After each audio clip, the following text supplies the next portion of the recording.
মানুষ হও বেটা, মানুষ হও আব্বা। নষ্ট হয়ে গেলে একটা ছেলেকে বলি আব্বা, নষ্ট হয়ে গেলে পয়চা গেলে তোমার খবর কেউ নিবে না। স্বার্থপর এই দুনিয়া, কারো হাতে টাইম নাই। তুই বেটা নারী দেখতে দেখতে, উলঙ্গ ছবি দেখতে দেখতে তোর হাত তোর লজ্জাস্থানে নাপাক নষ্ট করতে করতে পয়চা যদি গল্লাও যাও, শরীর জীবন যৌবন শেষ, কারো হাতে টাইম নাই তোর খবর নেওয়ার বেটা।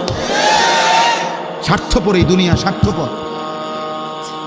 মা বাবা স্বার্থপর মিয়া, বাপ মাও হাজারো লাখ লাখ বাবা হিসাব হইল, আরে রাখ পড়লে পর নামাজ রোজা বাদ দে, পয়সা কামাই করবে না, আমার টেয়ার দরকার, টেয়ার দরকার বেটা, টেহা দে, সোজা কথা। এরপরে তুই মানুষ নাও মানুষ, এটা পরে চিন্তা করুন। কিসের নামাজ, কিসের আল্লাহ খোদা, আমার টেয়ার দরকার, টেহা দে। হ্যাঁ যা বিদেশ যা, নইলে দেশে থেকে কাম কর, এত কথা বুঝি না আমি, আমার টেহার দরকার। স্বার্থপর দুনিয়া। তুমি নষ্ট হয়ে গেলে কেউ ভাবার টাইম নাই, কারো টাইম নাই, কারো টাইম নাই। পয়চা গল্লা যদি চরিত্রহীন হয়ে যায়, অনেক ছেলে তোমরা তো এই সুযোগটা পাইছো আব্বা, মা বাবার খামখেয়ালি, অভিভাবকের খামখেয়ালি, পরিবারের বন্ধন ছুটে গেছে, যার কারণে আজকে তোমাদের অসংখ্য ছেলে রাত দিন গুনাহ করার পরেও তোমাদেরকে টেনে ধরবে, ফিরাবে, এমন অভিভাবক অনেকের কপালে জোটে না।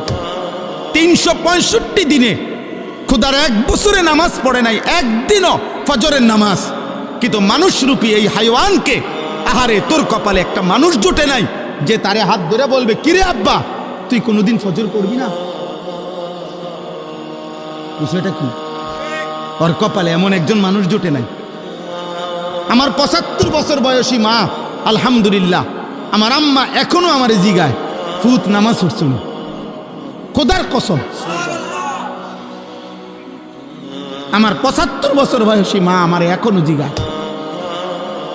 আমার এই 22 বছরের ওয়াজের জীবনে আলহামদুলিল্লাহ আল্লাহর দয়া, মা আমারে শতবার বলছে, ফুত সারা দেশে কত জায়গায় ওয়াজ করো, সাইও টাকা পয়সা লইয়া মানুষের লগে ঝামেলা কইরো না। এই কথাইটা আমার আম্মা আমারে মনে শতবার বলছে, শতবার, যে মানুষের লগে দিলে আইন না দিলে নাই। আমি হাল খাতা দিলে বহু মাহফিলের টাকা পাবো, বিশ্বাস করে। এমনি বললাম আর কি, বহু মা এমনি চলে আসছে, খালাস, দিলে পারছে দিছে, না দিলে নাই, খালি বাল্লি। অর্থাৎ বুঝাইতে চাইলাম আব্বা ইনসান হও। আমরা তো চিল্লাই তোমাদেরকে বলি, কে বলবে? কতদিন হয় নারী দেখো, কতদিন হয় উলঙ্গ ছবি দেখো, কতদিন হয় মোবাইলে রাত দিন নর্তকী দেখো। এই যে বেঈমানের মতো চুল রাখছো, কেউ নাই তোমার অভিভাবক, কে তোমারে বলবে যে এটা মুসলমান না? পেশাব করে পানি নাও না। আল্লাহ নবী সাল্লাল্লাহু আলাইহি সাল্লাম নিজে হাতের আঙ্গুল দিয়ে দেখাইছে, সাহাবীরা দেখো এই কবরে আযাব হইতেছে। কেন জানো? নবী নিজে বলছে, এই ব্যক্তি প্রস্রাব করে ঠিক মতো পবিত্র হইতো না, এই কারণে তার কবরে আযাব হচ্ছে। এটা নবী বলে নাই? স্পষ্ট হাদিস বাবা, আল্লাহ নবী নিজে দেখাইয়া বলছে যে এই কবরে আযাব হচ্ছে। কেন? সে প্রস্রাব করে, দুইটা বর্ণনা, একটা হলো প্রস্রাব করে পবিত্র হওয়ার ক্ষেত্রে তার গুরুত্ব কম ছিল, আরেকটা বর্ণনা হইল প্রস্রাব করার সময় 1-2 ফুটা 3 ফুটা যে ছিটকা পড়ে পিছনে, আবার এই ছিটা থেকে ঠিক মতো সে ফরহেজ করতো না, খেয়াল করতো না, এমন জায়গায় এমনভাবে পেশাবও করে ফেলছে যার কারণে 2-4টা ছিটকা প্রস্রাবের লুঙ্গিতে জামাতে এসে পাল্টায় পড়ছে, অথচ সে গুরুত্ব দিত না। আল্লাহ নবী সাল্লাল্লাহু আলাইহি সাল্লাম বলেন, প্রস্রাবের ছিটা থেকে ঠিক মতো পাক ছিল না, খেয়াল করে নাই, খোদার কসম নবী বলছে এই কারণে তার কবরে আযাব হইতেছে। তোমরা বলো আব্বা, মাঝবয়সী মুসলমান বলে কি পরিমাণ মুসলমান, কি পরিমাণ নওজোয়ান পেশাব করে পানি নেয় না, কি পরিমাণ কল্পনা করে প্রস্রাব করে টয়লেট পেপার ব্যবহার করে না। এই অপবিত্র মানুষ তার জীবনটা কাটে কি বলে, রাত কাটে কেন বলে?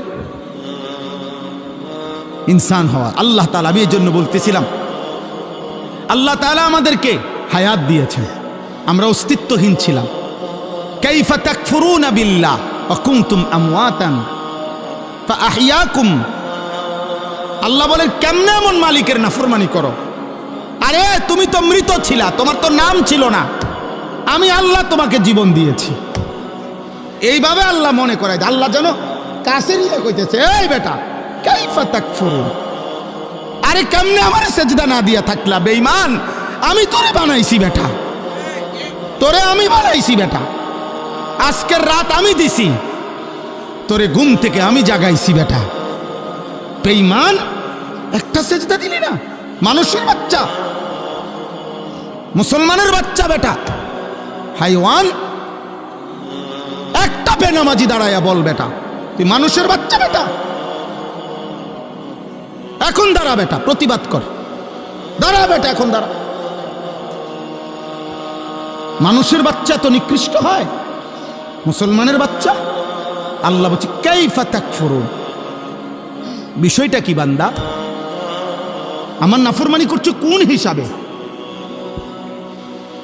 কুনতুম আমওয়াতান, তোমরা তো মৃত ছিলে, তোমাদের তো কোনো নাম ঠিকানা ছিল না। আগামী বছর কোন কোন বাচ্চা বাংলাদেশে জন্ম নিবে, তাদের নাম নিশানা সরকারের খাতার মধ্যে আছে? বাংলাদেশের কোনো বিভাগের কাছে আছে? ইউনিয়ন পরিষদে লেখা আছে? তা আমরা কেউ জানি? আমাদের তো কোনো অস্তিত্ব ছিল না। আল্লাহ তাআলা সেখান থেকে আমাদেরকে হায়াত দিয়েছেন, হায়াত দিয়েছেন।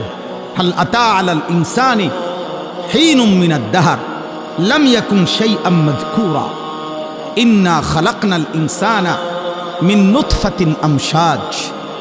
আল্লাহ বলে, আহারে বান্দা, তোমার উপর দিয়ে তো যুগের পর যুগ এমন গেছে যখন তোমার কোনো নাম ঠিকানা ছিল না। কতকাল তুমি মাটির অস্তিত্বে, মানুষকে আল্লাহ মাটি থেকে সৃষ্টি করেছে। কিসের থেকে?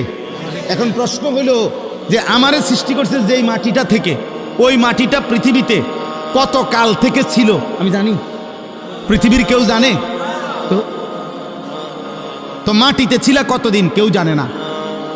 খাবারের মধ্যে ছিল কতদিন, তোমার অস্তিত্ব কেউ জানতো না।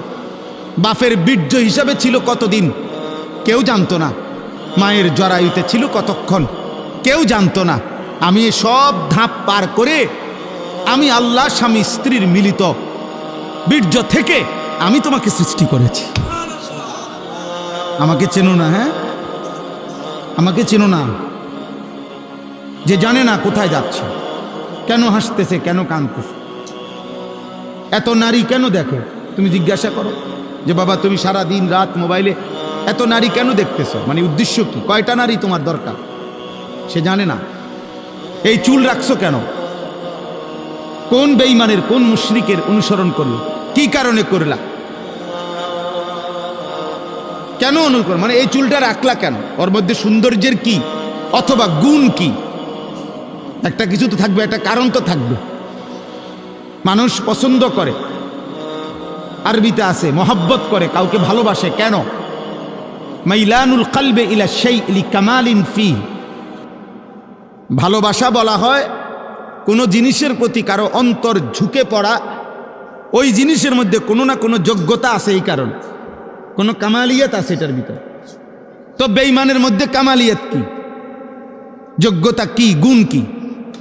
বলো না আব্বা, একটা ছেলে বলো। সেলুনের এই যাদের চুল ডিজাইন লাগানো আছে, এদের যোগ্যতা কি? কি কারণে তোমার পছন্দ হইল? কি কারণে?